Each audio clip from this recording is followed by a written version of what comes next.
I've been a fan since 1996. I became a football fan in 1985, the Bears Super Bowl season. I was 7. As a child, I was adamant about football. I just remember seeing the Super Bowl Shuffle commercial. You know, the Bears doing, and Jim McMahon and the fridge and all them, and it just got me hooked. Well, I just remember when I was a kid, we would play touch football at school. And I don't know, I loved it since I was a little kid, maybe in second grade. I still try to go to a game a year, and I push it on my sons a little bit. But I went for like a completely random team I found on NFL Madden back in like the mid 90s, early 90s. And every time I played that game, I picked the Dolphins, and then I started watching them on TV. As a player, I was watching a lot in college, or actually just caught some highlights of and watched a few of his last games his senior year. His name was Derek Thomas, and Kansas City ended up picking him. And he was just, to me, he was just amazing.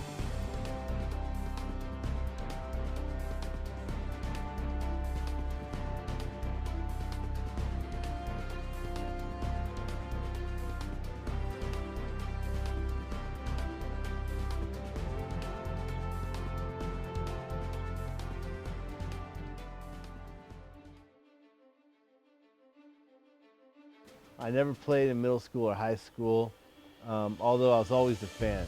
I always rooted for my team. Cyrus is your couch quarterback. Yep, he is your average football fan, sitting on the couch watching football. his football doesn't bother me as much as, well, it does. He has a baseline knowledge of football that's pretty credible. He does understand the fundamentals and things like that. First of all, let's address the issue of the draft. People think that teams consistently build their teams through the draft. That's just not the case all the time. It's his blind loyalty to stupidity, which is anything that's had to do with the Miami Dolphins for the past 15 years, really. And it's really all about how you feel about your team on the inside. Everything the Dolphins do is the greatest thing ever. I'm very confident in the Tannehill selection last year, and I'm very, very confident that he's going to be the face of the franchise for the next 10 years to come. Got the Miami Dolphins blinders on. Anything outside of here, it doesn't exist. Absolutely. Negative. Without question. I think they have not just a franchise quarterback, but a potential future Hall of Famer. Tannehill. Every year he pushes that the Dolphins are going to win the Super Bowl, that this is it, and it's absurd. They're not even close to a Super Bowl any of those years. Looking to get in the playoffs, the wild card spot. I'm going to go ahead and up that and say we're probably going to step in with a clinch home field. Really, my anger with Cyrus goes back to when he deleted Dan and I's Madden roster probably 10 years ago in our apartment, and he never apologized. And I looked on there and I saw Miami Dolphins franchise. There was no excuse. It was that stuff happens. And sorry, stuff happens. Get over it.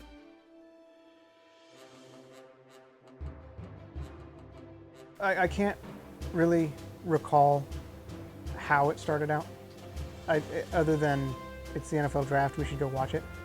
And then the year after that, hey, that was a pretty good time, let's go watch the draft again. A group of us has been getting together for the past decade, basically, to watch drafts together. So it's kind of tradition. I mean, really, for a long time. I mean, it was never been anything major like it seems to have gotten, to where you're having 10 to 20 guys, but I got a football crew I can watch football with and talk football with. It's pretty much as big as any holiday. You know, you got Christmas, you got Thanksgiving, you got birthday, and you got draft weekend. Dan and I and Bobby, a lot of the time, have always kind of gotten together to watch the draft. Talk about who's going where and never get any of them right. And something that I really look forward to every year in the month of April. It used to be an all-day event. You know, you used to be able to do it on a Saturday. Yeah, it was fun. It was an all-day ordeal, pretty much. And if you wanted to watch the second round or the second day, it was an all-weekend ordeal. What was that, 8 hours? All day long. We'd go to a bar. We'd get there at 11. And we would stay and drink and eat. But now, since they've changed the format, isn't it like the first round? They've moved it to prime time. They've gotten so much following for it. They do the first round on Thursday night. I think this is better because I have more time at night now than during the day, for sure. I can pretty much get the kids ready for bed, then head out and, watch what I can. Ramona. Yeah. Let's do this.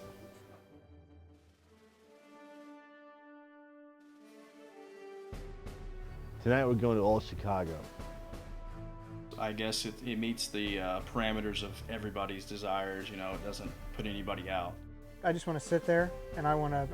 The time in between picks is fun because you get to speculate and argue, and it's the ultimate melting pot, the culmination of college and pro. The draft might pan out 40% of the players that actually are picked when rounds 1 through 7.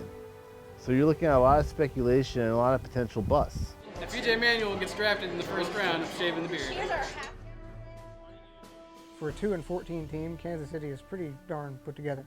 They don't have a lot of need outside of their quarterback that they went and attempted to fix. In my opinion, it's a multifaceted manner. You have to get free agents, and you have to get a solid draft. Knowing how Elway has done things in the past, are going to go for a more value draft. They're going to get positions of need and value based on that. So I think tackle is obviously on the mind. I do think a defensive line is going to be on the mind. As of this day, Miami has 3 major team needs: left tackle, defensive end, and cornerback. They don't need a lot. They were 12-4 last year. Should have beaten the Ravens, who ended up winning the Super Bowl. One of the biggest chokes in playoff history, as far as I'm concerned, with a minute 30 left in the game. No Albert trade, Eric Fisher. Albert trade, Luke Jokel, I think is how the first round's going to go. Mm-hmm. Yeah.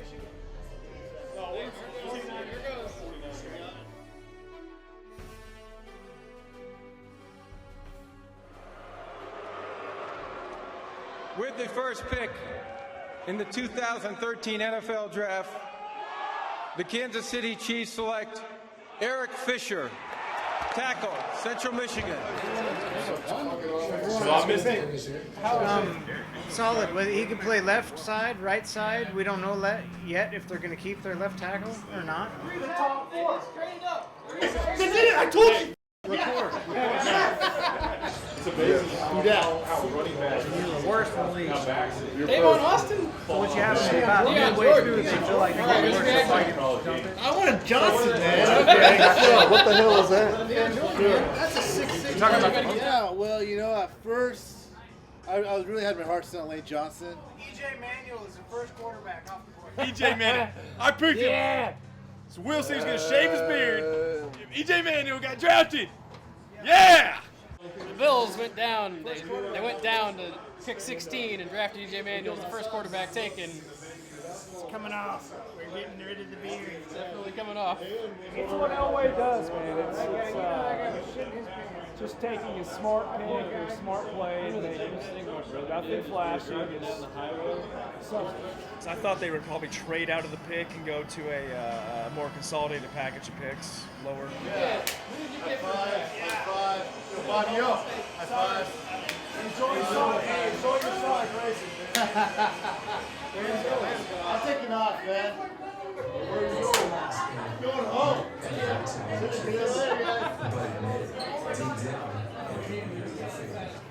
Your time together as a large group of buddies becomes a little bit more sacred and further apart, and it's turned into a good way to get that group together also. So it holds a special spot as far as doing that goes.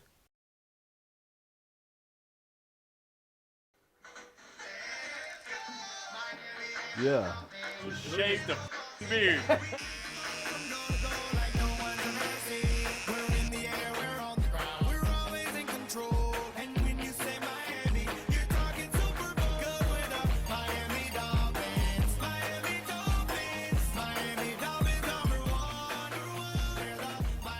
Feels a lot lighter. Miami as the Dolphins, the greatest football team. We take the ball from goal to goal like no one's ever seen. We're in the air, we're on the ground, we're always in control, because when you're talking Miami, you're talking Super Bowl. Yes, Miami Dolphins.